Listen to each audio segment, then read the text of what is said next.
This is Michael Grateful with Melbourne Coast Guard here, video and clear. Do my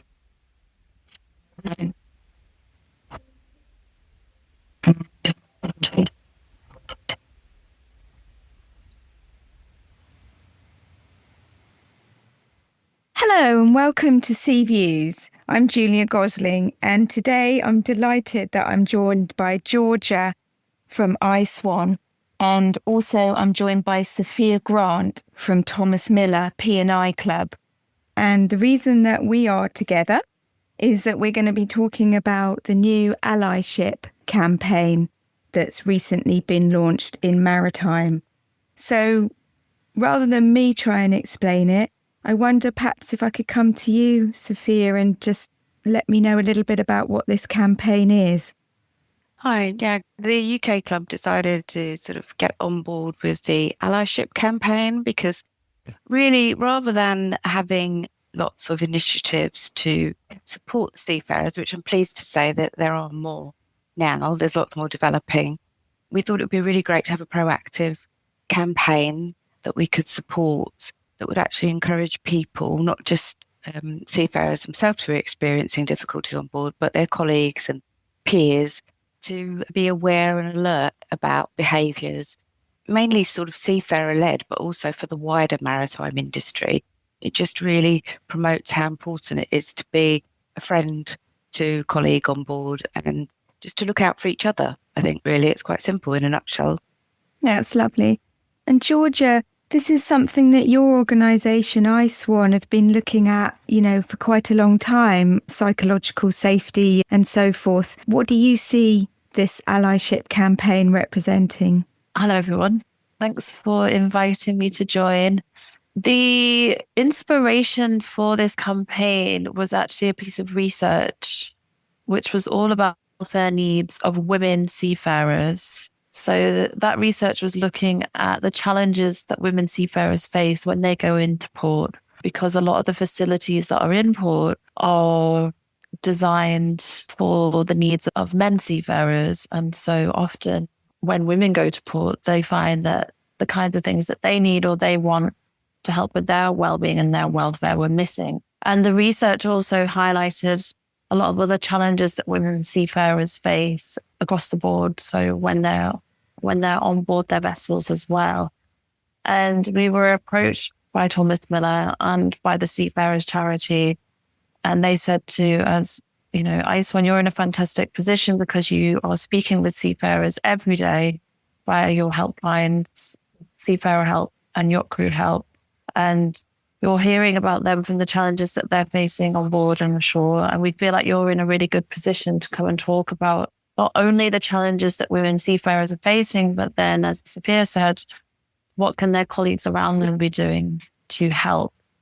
The concept of allyship is a fantastic one because it's not about putting the onus and the responsibility so much on the person who is experiencing psychological issues, lack of safety at sea, but on those around them to pay better attention, have greater awareness, and to be greater supports to them.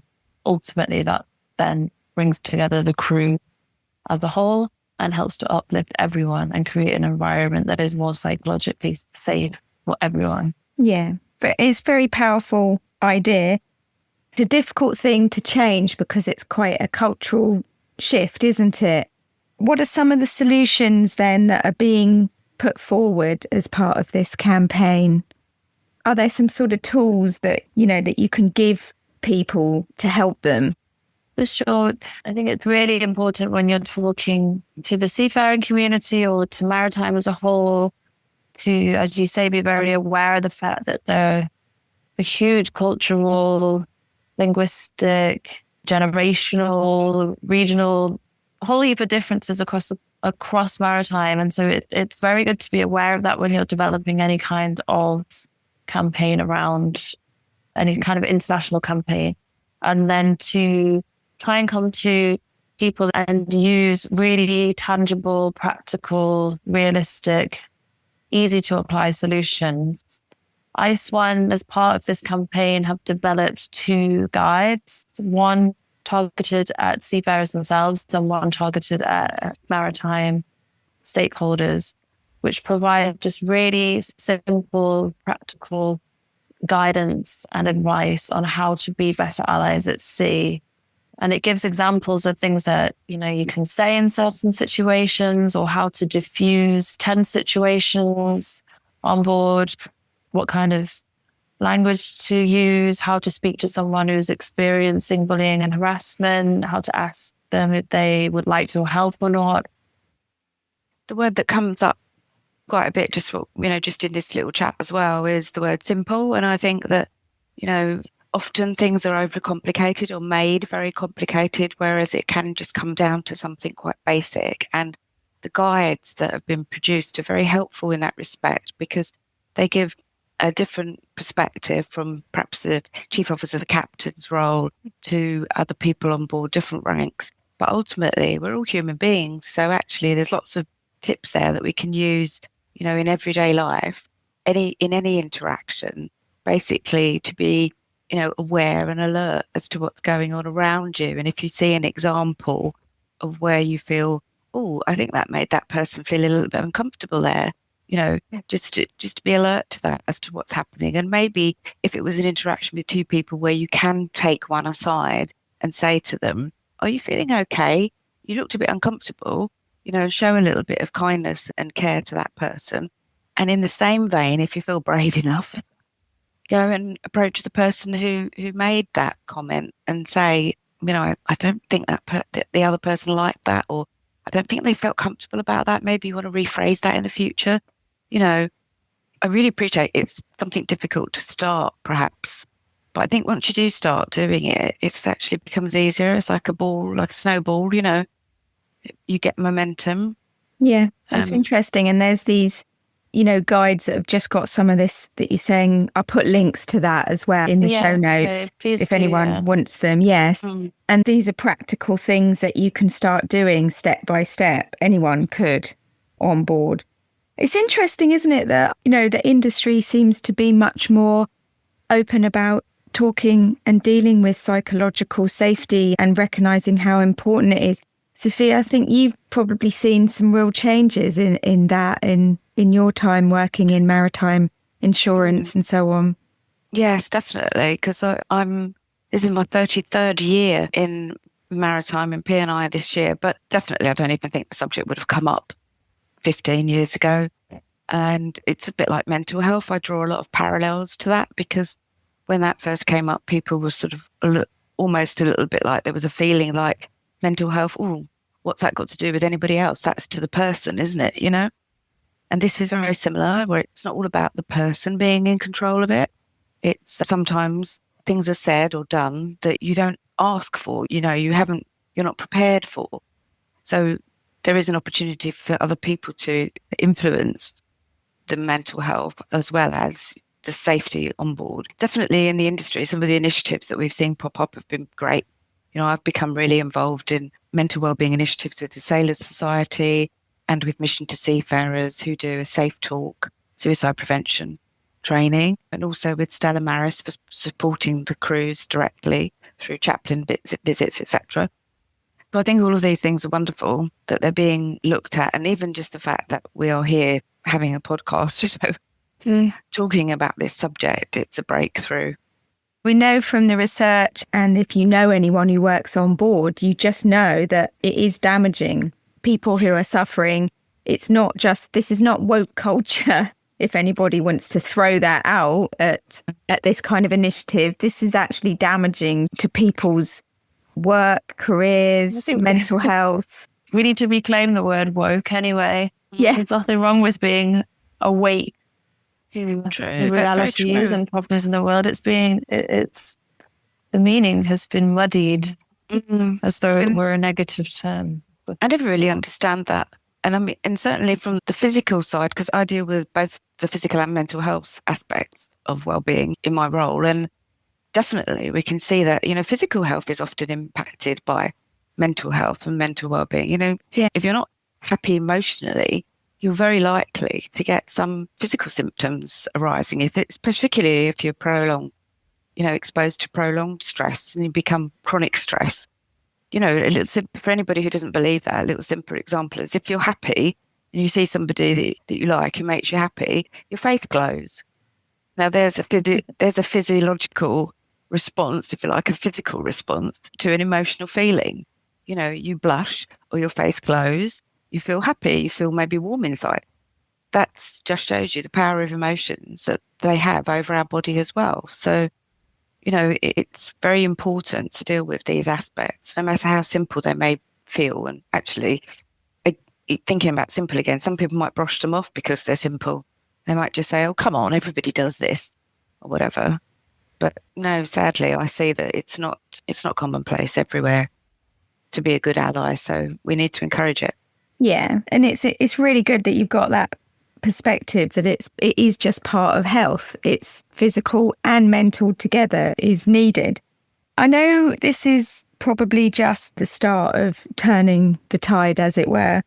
What's the future? What more needs to be done, do you think? Could I ask you first, Georgia?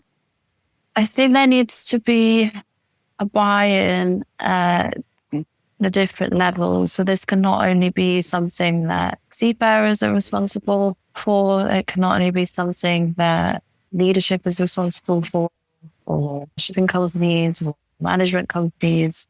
There needs to be a buy-in across the board that this is a widespread cultural and behavioural change that all will come together to promote. We need to stop seeing things as being completely separate topics: mental health, physical health, psychological well-being, personal safety, physical safety, allyship. They're all the environment, sustainability, all those things are actually all one and the same thing. If you have happy and healthy crew on board, then it all will come together. And so I think moving into that mindset, the allyship is just another aspect of running a safe ship. Then it becomes easier to implement it as a behavior and a culture because you stop treating it as something completely separate. And actually, it's just part of an overall healthy culture on board. Certainly from ISWAN's point of view, we're only at the very beginning of the campaign. To date, it's very much been a social media and awareness story sharing campaign, but we have plans moving forwards. And it was focused on allyship towards women seafarers, but moving forward, we want this to be allyship towards any seafarer who is feeling marginalized or who's experiencing personal safety issues whilst on board. And it really doesn't matter what demographic that seafarer is, what they look like, or how they identify. Yeah. And Sophia, what are your thoughts? I've got quite a few. I'll try to be succinct. I think actually that obviously it's great that we're doing these projects, and definitely the momentum has to continue. I feel that we have to also pare it back and take it right back to learning so that we're educating the future generations.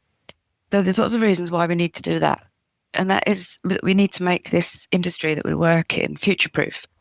So we need to have it that people want to work in this industry.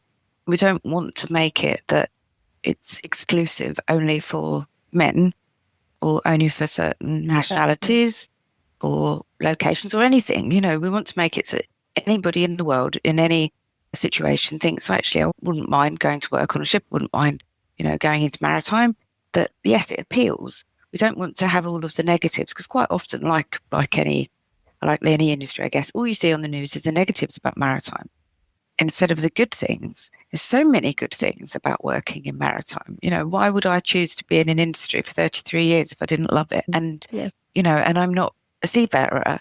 So there's so much of maritime that we need to promote. So I think that's why we have to invest in these types of projects, because if we don't, what's going to happen to it? We can't have the old entrenched attitudes continuing for the future, because Generation Z and millennials and the younger people they want more, they expect more, and quite right, So yes. Let's give them more. Let's, like Georgia says, you have to make, working on board an attractive proposition. You have to make it safe for everybody.